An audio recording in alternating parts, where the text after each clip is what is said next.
ಕೋಗಿಲು ಲೇಔಟ್ನಲ್ಲಿ ಬಾಂಗ್ಲಾದವರು ಅಕ್ರಮವಾಗಿ ವಾಸವಾಗಿದ್ದಾರೆ ಎನ್ನುವಂತ ವಿಚಾರಕ್ಕೆ ಸಂಬಂಧಪಟ್ಟಂತೆ ರಾಜ್ಯ ಸರ್ಕಾರದ ವಿರುದ್ಧ ಶಾಸಕ ಅಶ್ವಥ್ ನಾರಾಯಣ್ ಕಿಡಿಕಾರಿದ್ದಾರೆ.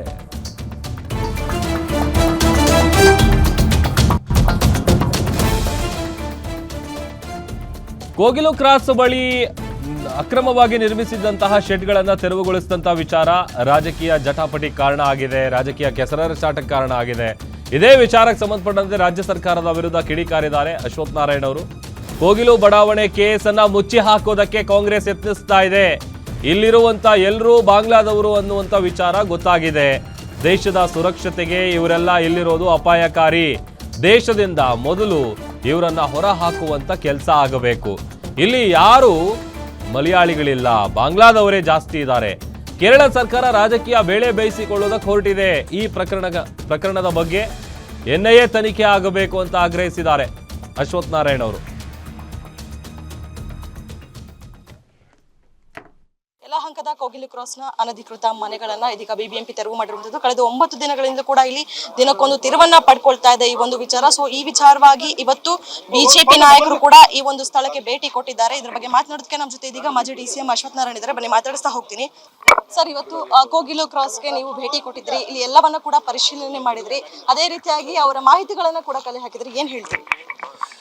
ಇದೆಲ್ಲ ನೋಡಿದ್ರೆ ಬಾಂಗ್ಲಾದೇಶದ ಮೂಲದ ಜನರು ಬಂದಿಲ್ಲಿ ನೆಲೆಸ್ತಿದ್ದಾರೆ. ಇದಕ್ಕೆ ಒಂಥರ ವ್ಯವಸ್ಥಿತವಾದಂಥ ಜಾಲ, ಆರ್ಗನೈಸ್ಡ್ ರ್ಯಾಕೆಟ್, ಹ್ಯೂಮನ್ ಟ್ರಾಫಿಕಿಂಗ್ ಆಗ್ತಿರುವಂಥದ್ದಿದೆ. ಹಾಗಾಗಿ ತಕ್ಷಣ ಇದನ್ನ NIAಗೆ ತನಿಖೆಯನ್ನು ವಹಿಸ್ಕೊಟ್ಟು ಕ್ರಮವನ್ನು ವಹಿಸಬೇಕು. ಸಮಾಜದ ಸುರಕ್ಷತೆಯನ್ನು ಕಾಪಾಡಬೇಕು ಅನ್ನೋದು, ದೇಶದ ಸುರಕ್ಷತೆಯನ್ನು ಕಾಪಾಡಲಿಕ್ಕೆ ತಕ್ಷಣ ಸರ್ಕಾರ ಕ್ರಮ ವಹಿಸಬೇಕು, ನಿರ್ದಾಕ್ಷಿಣ್ಯವಾಗಿ ವಹಿಸಬೇಕು ಅನ್ನೋದು ನಾನು ಕೇಳ್ಕೊತೀನಿ. ಸರ್, ಅವ್ರು ಹೇಳ್ತಾ ಇರೋದು ಕಳೆದ 20-25 ವರ್ಷಗಳಿಂದ ನಾವು ಇಲ್ಲೇ ವಾಸ ಮಾಡ್ತಾ ಇದೀವಿ ಅಂತ ಹೇಳ್ತಾ ಇದ್ದಾರೆ. ಆದ್ರೆ ಮಾಹಿತಿಗಳ ಪ್ರಕಾರ ಒಂದು 13 ವರ್ಷದ ಹಿಂದೆ ಇಲ್ಲಿ ಜಾಗ ಖಾಲಿ ಇತ್ತು ಅನ್ನುವಂಥದ್ದು. 25 ವರ್ಷ ಆದ್ರೆ ಸರ್ಕಾರನೇ ತೆರವುಗೊಳಿಸಕ್ಕಾಗಲ್ಲ. ತೆರವು ಇಲ್ಲಿ ಯಾವ್ದು ಇಲ್ಲ ಅಂತಾನು ಗೊತ್ತಿದೆ, ಬಹಳ ಸ್ಪಷ್ಟವಾಗಿದೆ. 23ರಲ್ಲಿ ಇಲ್ಲ ಅನ್ನೋದು ಸರ್ಕಾರನೇ ಒಪ್ಕೊಳ್ಳುವಂಥದ್ದಿದೆ. ಇಲ್ಲಿ ಯಾರು ಇರಲಿಲ್ಲ. 2016ರಲ್ಲೇನೆ BBMPಗೆ ರೆವಿನ್ಯೂ ಡಿಪಾರ್ಟ್ಮೆಂಟಿಂದ ಹಸ್ತಾಂತರ ಆಗಿರೋದು. ಹಾಗಾಗಿ ಇವತ್ತು ಇದು ಇತ್ತೀಚೆಗೆ ಬಂದಿರೋವಂಥದ್ದು.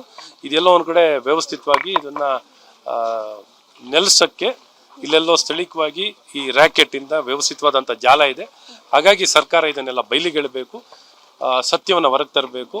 ಈ ರಾಜಕೀಯವನ್ನ ಈ ಕಾಂಗ್ರೆಸ್ನವರು ರಾಜಕೀಯವನ್ನ ಮಾಡೋದನ್ನ ನಿಲ್ಲಿಸ್ಬೇಕು. ಕಾಂಗ್ರೆಸ್ನವರು ಅಂದರೆ ಸರ್ಕಾರದಲ್ಲಿ ಇದ್ಕೊಂಡು ರಾಜಕೀಯ ಮಾಡೋದು ಸರಿಯಲ್ಲ.